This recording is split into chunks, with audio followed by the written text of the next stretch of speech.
आजादी का ये महापर्व 140 करोड़ संकल्पों का पर्व है। आजादी का ये पर्व सामूहिक सिद्धियों का गौरव का पल है और हृदय उमंग से भरा हुआ है। देश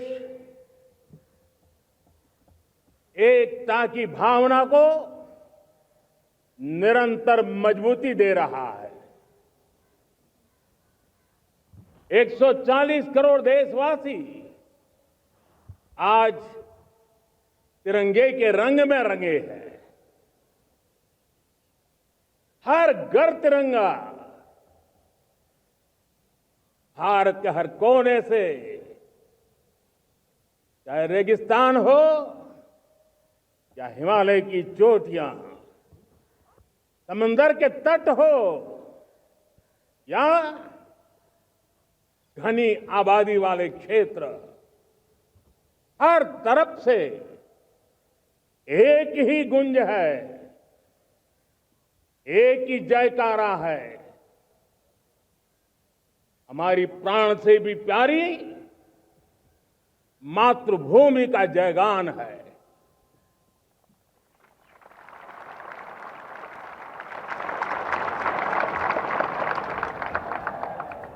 मेरे प्यारे देशवासियों,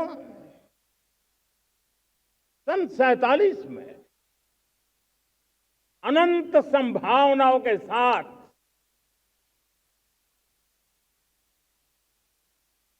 कोटि कोटि भुजाओं के सामर्थ्य के साथ हमारा देश आजाद हुआ। देश की आकांक्षाएं उड़ाने भर रही थी, लेकिन चुनौतियां उससे भी कुछ ज्यादा थी। पूज्य बापू के सिद्धांतों पर चलते हुए संविधान सभा के सदस्यों ने एक बहुत ही महत्वपूर्ण दायित्व निभाया। भारत का संविधान गत 75 वर्ष से एक प्रकाश स्तंभ बन करके हमें मार्ग दिखाता रहा है। भारत के संविधान निर्माता अनेक विद महापुरुष डॉक्टर राजेंद्र प्रसाद, बाबा साहब आंबेडकर, पंडित नेहरू, सरदार वल्लभ भाई पटेल, डॉक्टर सर्वपल्ली राधाकृष्णन जी, इतना ही नहीं, हमारी नारी शक्ति का भी योगदान कम नहीं था।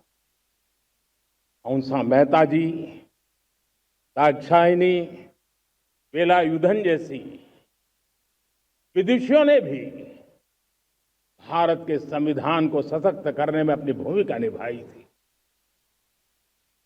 आज लाल किले की प्राचीर से देश का मार्गदर्शन करने वाले, देश को दिशा देने वाला संविधान के निर्माताओं को आदरपूर्वक नमन करता हूं।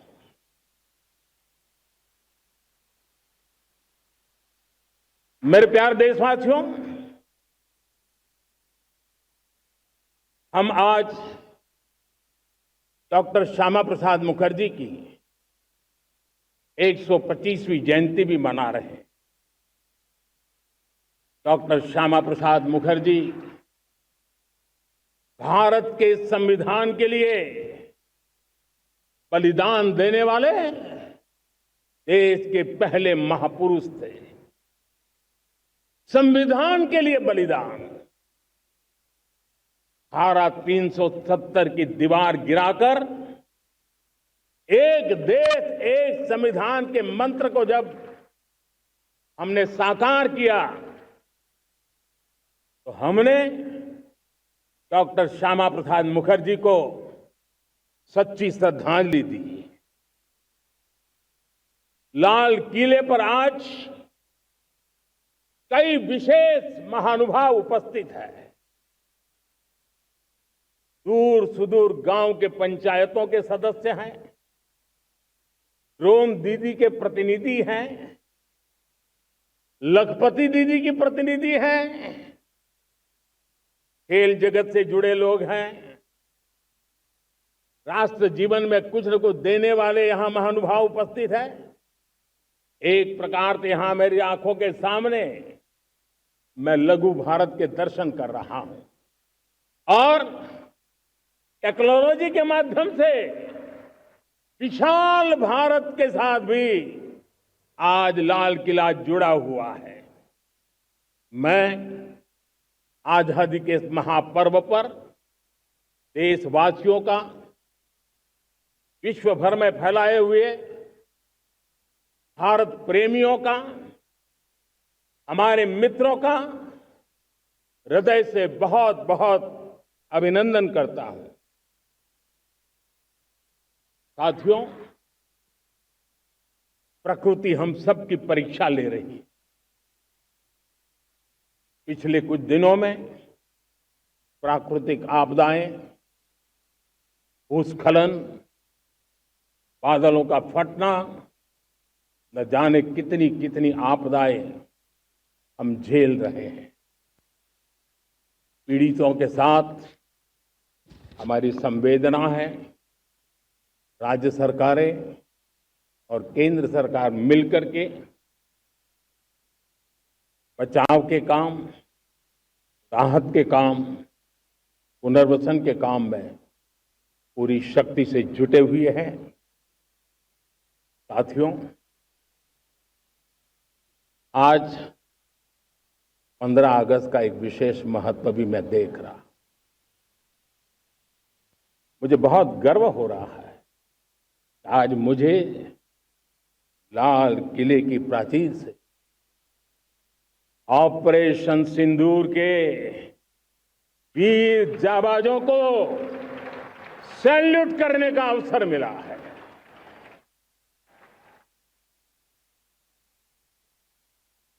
हमारे वीर जाबाज सैनिकों ने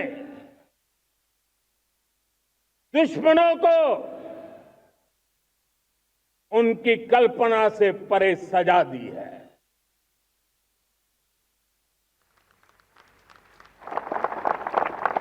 और इस अपील को पहलगाम में सीमा पार से आतंकियों ने आकर के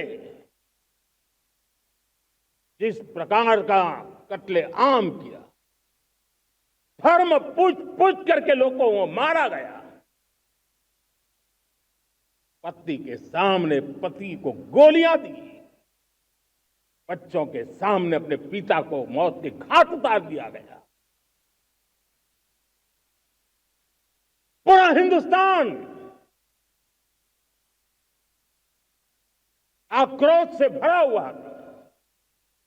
पूरा विश्व भी इस प्रकार से संहार से चौंक गया था। मेरे प्यारे देशवासियों, ऑपरेशन सिंदूर उसी आक्रोश की अभिव्यक्ति है।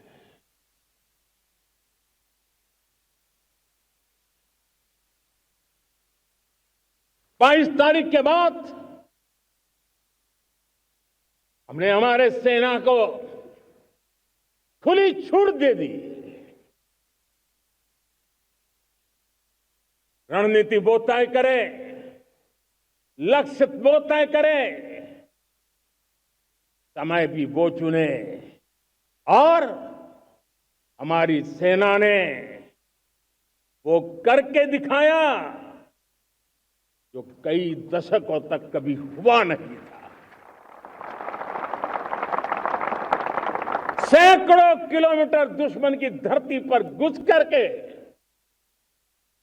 आतंकी हेडक्वार्टर्स को मिट्टी में मिला दिया, आतंकी इमारतों को खंडहर बना दिया।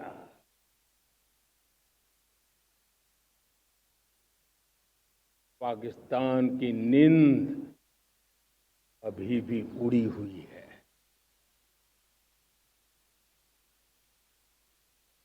पाकिस्तान में हुई तबाही इतनी बड़ी है कि रोज नए नए खुलासे हो रहे हैं, नई नई जानकारियां आ रही हैं। मेरे प्यारे देशवासियों, हमारा देश कई दशकों से आतंक को झेलता आया हुआ है। देश के सीने को छलनी कर दिया गया है। अब हमने एक न्यू नॉर्मल प्रस्थापित किया। आतंक को और आतंकी को पालने पोसने वालों को, आतंकियों को ताकत देने वालों को अब हम अलग अलग नहीं मानेंगे।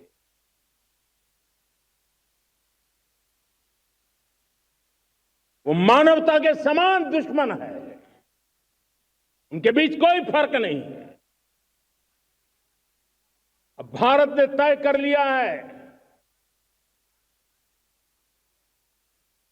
कि न्यूक्लियर की धमकियों को अब हम सहने वाले नहीं हैं। न्यूक्लियर ब्लैकमेल लंबे अरसे से चलाया, अब वो ब्लैकमेल नहीं सहा जाएगा।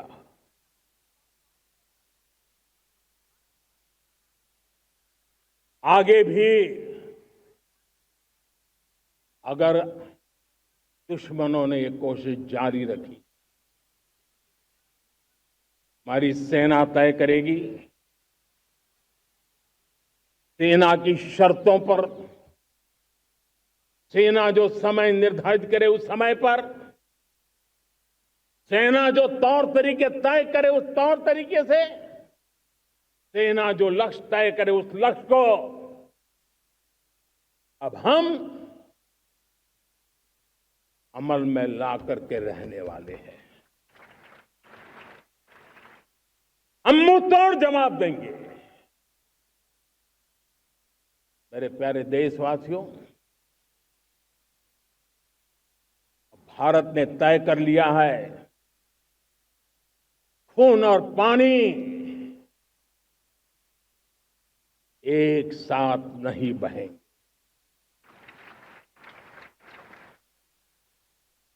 अब देशवासियों को भली भांति पता चला है कि सिंधु का समझौता कितना अन्यायपूर्ण है, कितना एक तरफा है। भारत से निकलती नदियों का पानी दुश्मनों के खेत को सींच रहा है और मेरे देश के किसान, मेरे देश की धरती पानी के बिना प्यासी है।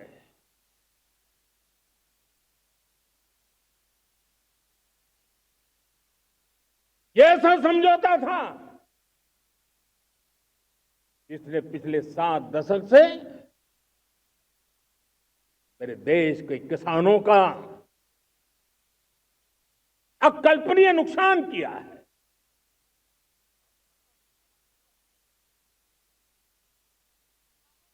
अब हिंदुस्तान के हक का जो पानी है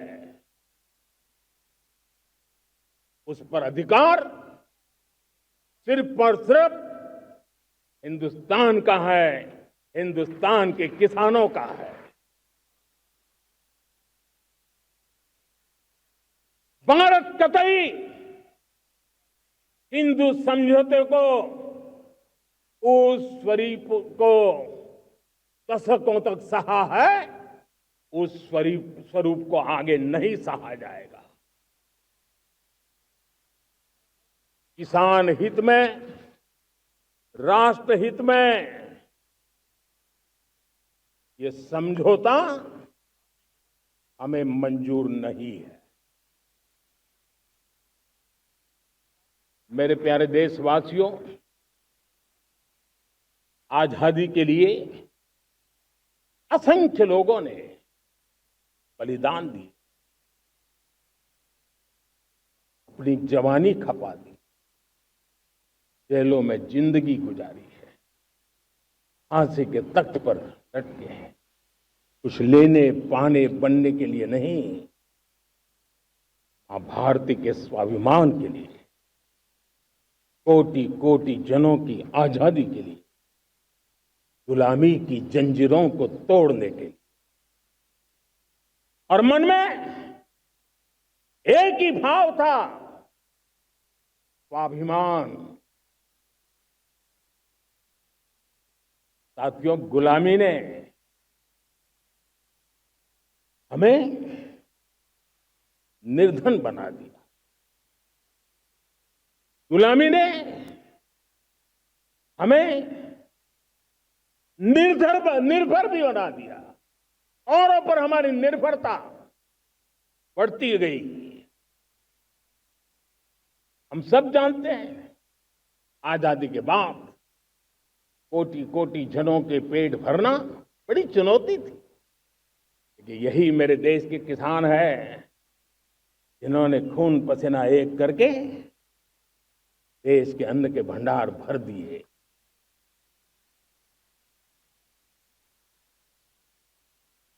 अनाज के संबंध में देश को आत्मनिर्भर बना दिया।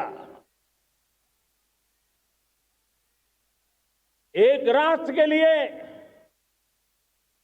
आत्मसम्मान की सबसे बड़ी कसौटी आज भी उसकी आत्मनिर्भरता है। और मेरे प्यारे देशवासियों, विकसित भारत का आधार भी है आत्मनिर्भर भारत।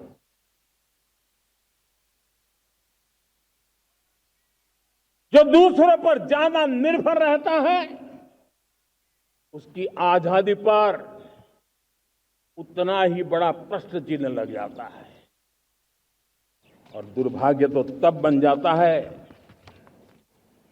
जब निर्भरता की आदत लग जाए, पता ही ना चले हम कब आत्मनिर्भरता छोड़ रहे हैं और कब किसी के निर्भर हो जाते हैं।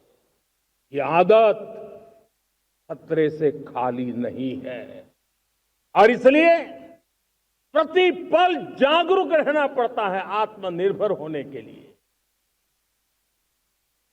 और मेरे प्यारे देशवासियों, आत्मनिर्भरता का नाता सिर्फ आयात और निर्यात, रुपये, पैसे, पाउंड, डॉलर यहां तक सीमित नहीं है।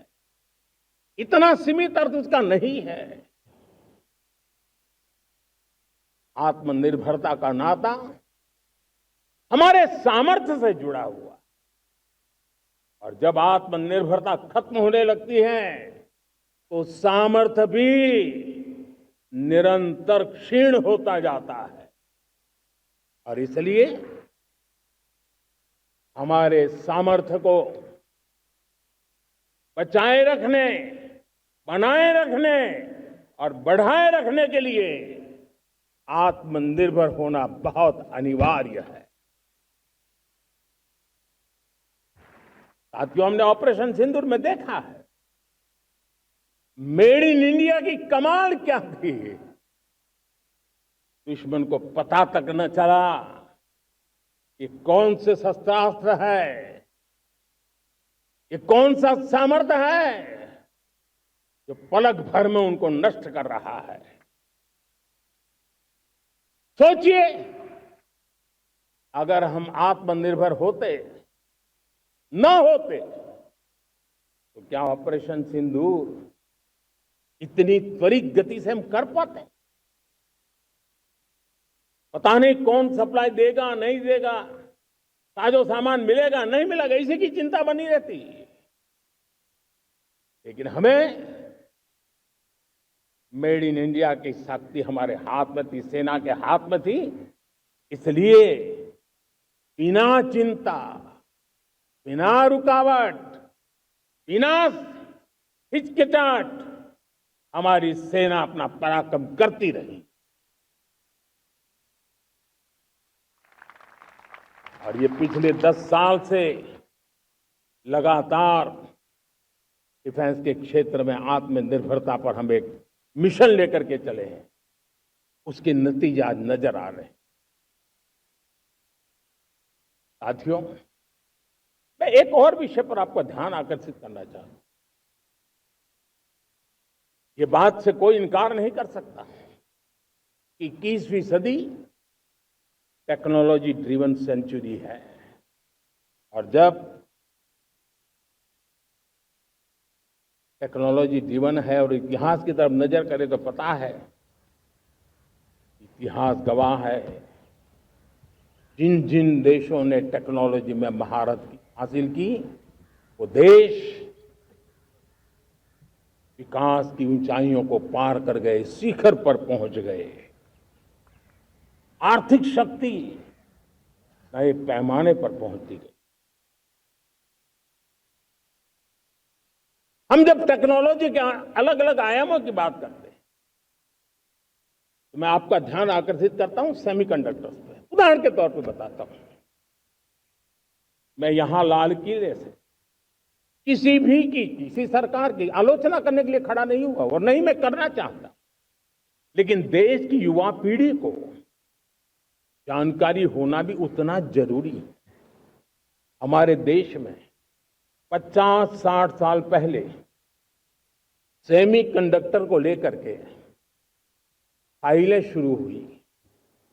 50-60 साल पहले फैक्ट्री का विचार चालू हुआ। आप मेरे नौजवानों जानकर के हैरान हो जाएंगे, आज सेमीकंडक्टर जो पूरी दुनिया की एक ताकत बन गया है, 50-60 साल पहले वो विचार,